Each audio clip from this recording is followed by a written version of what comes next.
What's up, y'all? I hope you had a great week last week and a great weekend. I am still here in the Carolinas.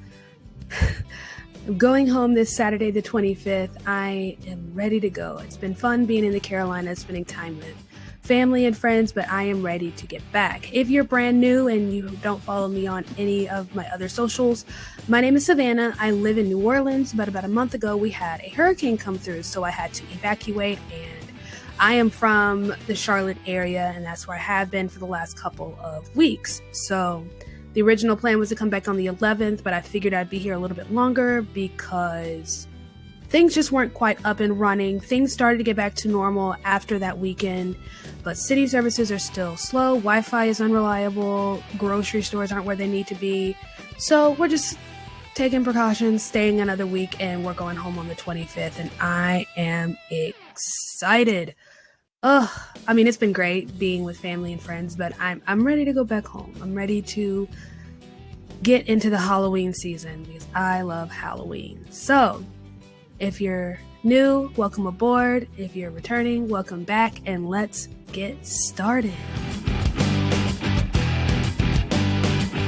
Now, I don't really like getting political. I used to enjoy it. So I'd say from probably about 2008 to 2016, I was heavily involved in what was going on in politics, current events.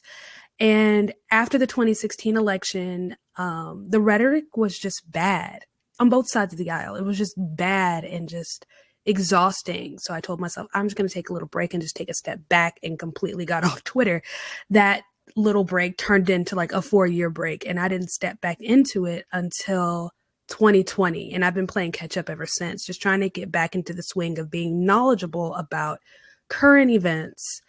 And it kind of sucks a little bit because when I got back into it, it was the 2020 election, which was exhausting in and of itself, and in the middle of the pandemic. And that's what everyone's talking about, and I guess that's kind of what I'm going to talk about today, because I feel like I have a lot of thoughts and I kind of want to get them out and express them. And this is a space where I want to give people an opportunity to really express themselves as well, especially when you feel like you have an opinion that goes against the grain. A couple weeks ago, President Biden came out and said that he's issuing a mandate that employers, companies that have 100 employees or more, their employees will either need to be vaccinated or get tested weekly.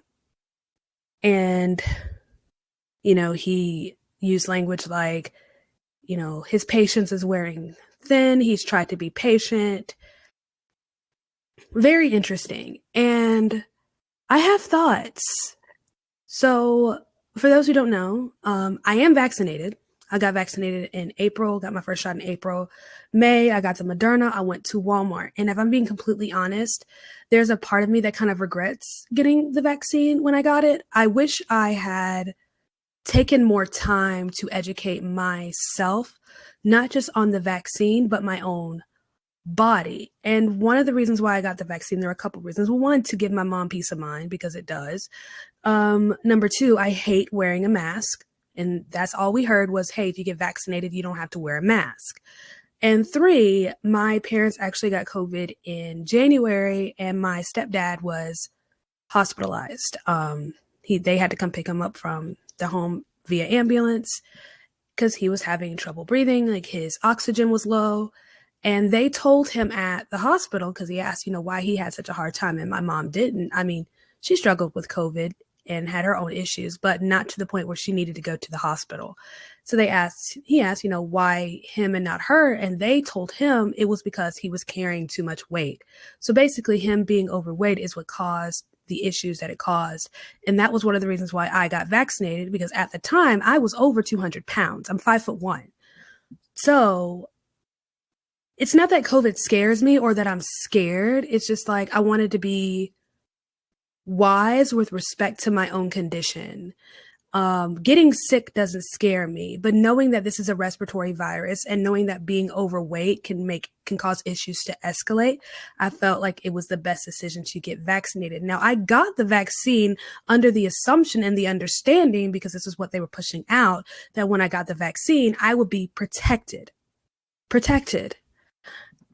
And apparently that's not the case, because now we're learning that even though you're vaccinated, you can still get the virus, you can still spread the virus. And even though this vaccine was like, oh, the vaccine just limits your system. No, no, no, that's not what we were told. We weren't told that, oh, you could still get the virus. If you get vaccinated, you'll just lessen your symptoms.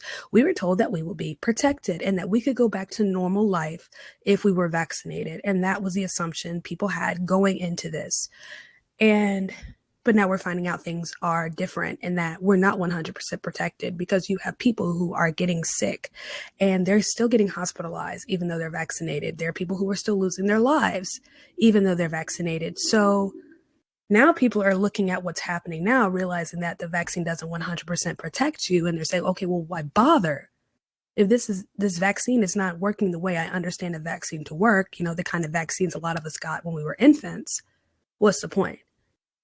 And honestly, if I'm being completely truthful, in my opinion, that is an honest question. The way we understand vaccines is if I get a vaccine for this thing, I am protected from this thing. But knowing that if I get this shot, I'm not really all that protected from this thing. I'm only slightly protected. I can still get sick, but I may not get as sick. It's like, well, why bother? What's the point? And even if I'm vaccinated, I can still spread the virus. I can still catch it. Who's protected? Because we were also told, well, getting the vaccine, you protect your neighbors and you protect your friends and your family. But are we really? Because I'm hearing stories from people who are vaccinated who got COVID and the person they got it from was also vaccinated. So if you're vaccinated and you can still get the virus and you can still spread the virus, then why are people being punished for not getting the vaccine when the vaccine doesn't completely protect people who are vaccinated? And then Biden went on to say, we have to protect the vaccinated from the unvaccinated. Well, number one, you're the president of the United States, not my bodyguard. Your job isn't to protect me. Your job is to protect my rights. That's what we all learned in civics class. And it's the vaccine that's supposed to protect me. So if this vaccine that you're basically forcing people to take is not going to protect them, then why bother? We need to protect the vaccinated from the unvaccinated. I thought the vaccine was supposed to protect me. None of it makes sense. It's a lot of backwards doublespeak that's just kind of all over the place. And I'm trying to kind of wrap my head around it, trying to figure it out. And then Biden comes out with this thing where employers are now having to force the employees to do something that a lot of them just really don't feel comfortable doing. A lot of people want more information. They want more information on long-term effects. They want more information on how this really protects people from getting the vaccine. And a lot of people are waiting to find out whether or not we're going to need a booster. Because I can understand if this is something I'm going to have to get a shot, I'm going to have to get every 6 months.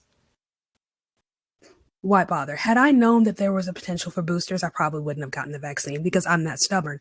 I was like, I'd rather take my chances with COVID than have to get a shot every however many months because this vaccine they told me will protect me doesn't. But this is all just my opinion. This is me just kind of venting. But I love Twitter because with Twitter, you really get to hear from people all over the world with different people's experiences. And what I'm seeing from a lot of people on Twitter is, I'm going to be out of the job by October 1st. I'm going to be out of the job by December 31st. I'm going to be out of the job by November if I don't get this vaccine. And even though there are allowances in the law for testing, a lot of employers are taking it a step further and not allowing testing. To me, it just seems counterproductive. I mean, read the room. We're already in an employee shortage in this country. Employers are begging for people to work. And now you want to dig a hole for more unemployment. And I also see something from people on Twitter, just the lack of compassion and understanding. People are so scared. They've allowed their fear to take away pieces of their humanity.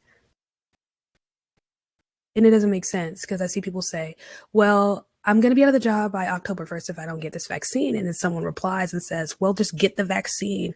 Or, hey, if you don't get the vaccine, well, you deserve it. No. That shouldn't be the response. I'm going to be out of the job by October 1st if I don't get this vaccine. We'll just get the vaccine. No. No. Weren't we not taught at young ages to not bow down to a bully? Because this is bullying. This is the government telling us to do something they want us to do. Or else, if you don't get this shot, you're going to be out of the job. And allowances are not being made. We're not talking about religious exemptions or even medical exemptions. We're not talking about natural immunity, people who have already had COVID and still have antibodies months, over a year later. So they're naturally protected better than I am as a vaccinated human being. We're not, that's like telling people who were born before 1995, they need to get the chickenpox vaccine. 1995 is when the chickenpox vaccine, around that time, give or take. Most of us got chickenpox and now we're naturally immune. Lucky me, I got it twice. I don't need to get the chickenpox vaccine. This will be like if they were to require everyone to get the chickenpox vaccine before starting a job. I don't need it. I'm already naturally protected. Like, I served my time with chickenpox. Like, I don't need a vaccine. So we're not talking about natural immunity. We're not talking about medical exemptions, because there are people who were smart and wise and they consulted a doctor first before even going to Walmart, CVS, or someplace wherever to get a vaccine. They consulted their doctor to see, hey, would this even be good for me? And some people, their doctors have said, no, wait. Women who are pregnant, who have talked to their OBGYNs told them, wait. Are we supposed to just ignore our doctors and just listen to these politicians? That doesn't make any sense to me. None of this makes any sense. And so I have some thoughts. Bear with me. In the spirit of Twitter, I just want to read a couple things I found. So this is from Don Lemon of CNN. He says, the people who are not getting vaccines, who are believing the lies on the internet instead of science, it's time to start shaming them or leave them behind. Palmer Report, I believe it's a political online journal out of Los Angeles, said, at what point do willfully unvaccinated parents get their kids taken away for child endangerment? Someone else said, maybe all unvaccinated nurses, angry to be put on unpaid leave, could be instead redeployed to only work on COVID wards in COVID ICU. Someone said, it dawned on me today that the high hospital bills of all the unvaccinated COVID patients is going to make all of our insurance rates go up, as if they haven't robbed us enough already. What struck me out of all, and I saw a lot of them, but maybe all unvaccinated nurses angry to be put on unpaid leave could be instead redeployed to only work on COVID wards and COVID ICU. I swear, I think this pandemic, one of the symptoms of the pandemic, because it's a virus in and of itself, it's short-term memory loss. It's like as soon as people got access to the vaccine, they just seemed to forget all of 2020. We were all unvaccinated in 2020. There was no vaccine to be had. I mean, the vaccine rollout was December 2020. So if you were a healthcare professional, you were one of the first to actually get the vaccine. The general public, the vaccine wasn't widely available to everyone in most states until April. So for the better part of a year, the vast majority of us were unvaccinated, walking around each other, living, breathing, whatever, masked or unmasked, because not every state shut down and not every state issued a mask mandate. There were a lot of states that said, we're not going to issue a state mask mandate. We'll let local jurisdictions handle that themselves. So not every state shut down. For the most part, we were all walking around, living our lives, doing our own thing. No vaccine. And nurses especially were treating COVID patients and non-COVID patients unvaccinated. I mean, they get exposed to all kinds of crazy things every single day. And they take necessary precautions so that they don't get sick and they don't pass on anything that they have to patients who are at risk. And now all of a sudden, these nurses who worked through the pandemic, unvaccinated, putting their lives on the line, putting in countless hours, who were heroes last year, and all of a sudden they're persona non grata. We don't want them to work with the general public. They can't work with, your everyday broken arm. They can only work with, it's ridiculous. They were heroes last year, and all of a sudden they're the enemy Don Lemon says it's time to start shaming them or leave them behind. Okay, so this is what I know about the government, especially when you have politicians who find themselves in a bind. And I feel like that's what's going on with Biden. He is in a bind. He is basically riding the L train right now, and things are not going his way, you know, domestically and internationally, and he needs a distraction. He's trying to find a win somewhere. And he made big promises on the campaign trail talking about how he was going to get COVID under control. And people actually bought that. I'm sorry. Not because he is so inadequate and Trump was, all the get out or whatever. I'm not even a big Trump fan, if I'm being completely honest. But he's human. He can't control a virus, and he can't control people. The only person he can control is himself. That people actually bought that when he said it. I'm going to get the virus under control. No, you're not. You don't have that kind of power, sir. The virus is going to do what it's going to do, and it's not going anywhere. This is basically our new version of the flu. We're going to have to learn how to live with it. And we need to learn more about it. There's still so much we do not know. I never expected him to get COVID under control. I figured we'd have times of the years where things were up and down, highs and lows, much like the flu. In a couple of years, we'll have COVID season, just like we have the flu season and RSV season. This is something that's going to be with us for a very long time, and we have to learn how to live with it. And not only do we have to learn how to live with it, but we have to learn how to live with each other. And it's not like that's foreign to us. Before the pandemic, we were walking around breathing no mask. Some of us sick and didn't know it. Germs here and there. Not worried about who carried what and who was vaccinated when. That's normal. That's getting back to normal. That's getting our lives back, getting back to the point where we can look at one another and not feel like the other person is carrying some kind of bomb in their belly. We're trekking backwards. Back to a time where we were literally looking at one another afraid. The AIDS epidemic, a lot of the different policy decisions that were made regarding people who had AIDS, it was done out of fear, and that's what's happening. All these different mandates, what Biden is doing, the things people are saying online, the way people are dividing one another between the vaccinated and the unvaccinated. This isn't about health. This isn't about keeping people safe. It's not about keeping people alive. It's about people trying to do something about the fear that they're carrying on the inside. People are scared. And instead of getting professional help, and I believe a lot of people need professional help, because remember, we were in quarantine for 2 weeks, and some people stayed in quarantine much longer than that. And what do we know about prisoners who are in solitary confinement? They lose their minds. They experience psychological damage. Now imagine for people who have been doing that for the last, 18 months? Some of you have been holed up in by yourselves for way too long, and it's caused psychological damage. And you don't need other people to get the vaccine to make you feel better. You don't need other people to get the vaccine to get your life back. You need to go see a professional therapist. You need to go talk to someone about the fear you're carrying. You did everything you were supposed to do. You wore the mask. You social distance. You got the vaccine. And you're still scared.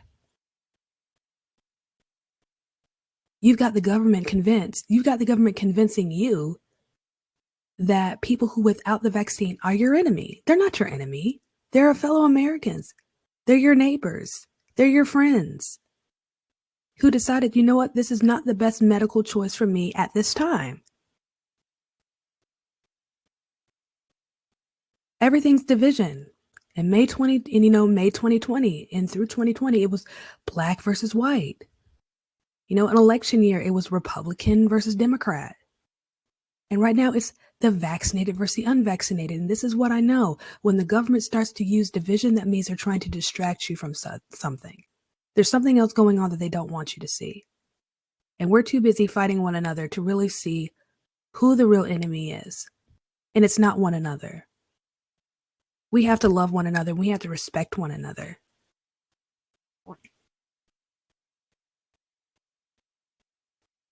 To me, I find that just sad that we were so quick, so many were so quick to just throw human decency and kindness out the window because they were so scared. One last thing and then I'm done. Okay, one big thing that has been bothering me is the way we were so quick to just give up our civil rights. So, the definition of civil rights, the first definition I found was from Britannica, and it defines civil rights as guarantees of social opportunities and equal protection under the law, regardless of race, religion, or other personal characteristics. Now, I am an American citizen, born and raised. So, if you live somewhere outside of America, I can't really speak to how your country defines civil rights. I can only speak to how my country defines civil rights. And in the United States of America, a civil right is basically a right that is God given. It is not a right given by the United States of America. It is God given and protected by the Constitution. So the right to vote is not seen as a right given to you by the United States. It is a God given right, which is why it has been such a big fight in terms of race and gender. Because our government had to come to the conclusion that this is a God given right and we are infringing on that right. Therefore, it's added into the Constitution that you cannot stop people from voting based on their race or their gender. This is why the First Amendment and Second Amendment are what they are. You have the right to freedom of speech. You have the right to the freedom of press. You have the right to assemble. You have the right to freedom of religion. You have the right to own a gun. Because being able to protect your own self is seen as a God-given right that the government shall not infringe upon. So, I think the misconception is that the Constitution gives us our rights. No, the Constitution clarifies our rights and protects us from a tyrannical government. And we were so quick to just throw these basic God-given rights out the window because we were so afraid, facing this big unknown. Churches never should have shut down.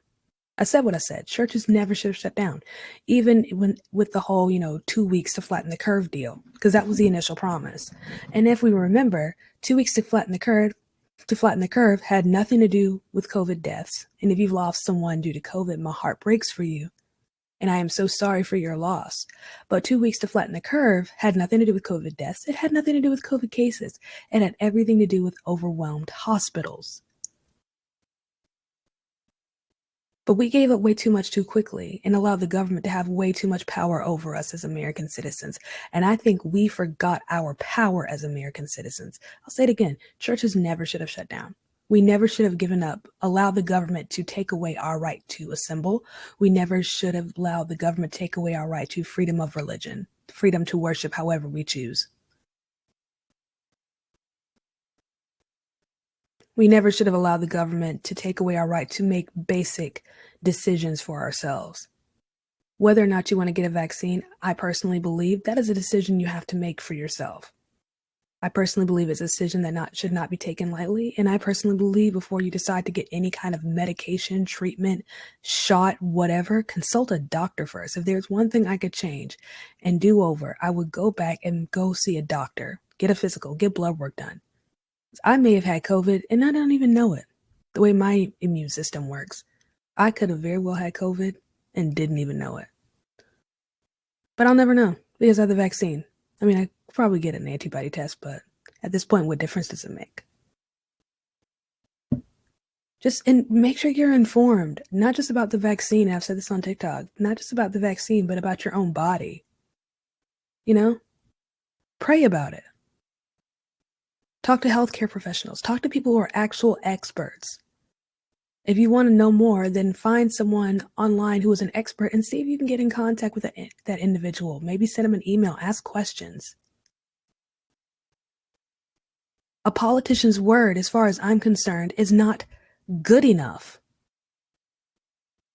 Never trust a politician. I can't believe so many of us were so quick to put our lives in the hands of politicians. And so many people have convinced themselves that these politicians care about them. Joe Biden is doing this to keep us alive. No, Joe Biden is doing this because he's afraid of 2022. What's happened 2022? Midterms. He's trying to keep the Senate and the House. Why is he doing this? He's doing this because he's losing right now. Things are not going well for him, and he's trying to stay afloat. He made big promises, and he can't keep them. He was never able to keep them. I don't fault him for not being able to keep those promises. I fault him for making them in the first place. Know your rights, ladies and gentlemen, and understand your rights as it pertains to being an American citizen. The government does not give you rights. These rights are already God-given. They're just protected by the Constitution, and they're protected by the Constitution to protect you from the government. The Constitution is our bubble, y'all, and some of you allow the government to get way too close to your personal space. But that's just my opinion. Everyone's entitled to their own.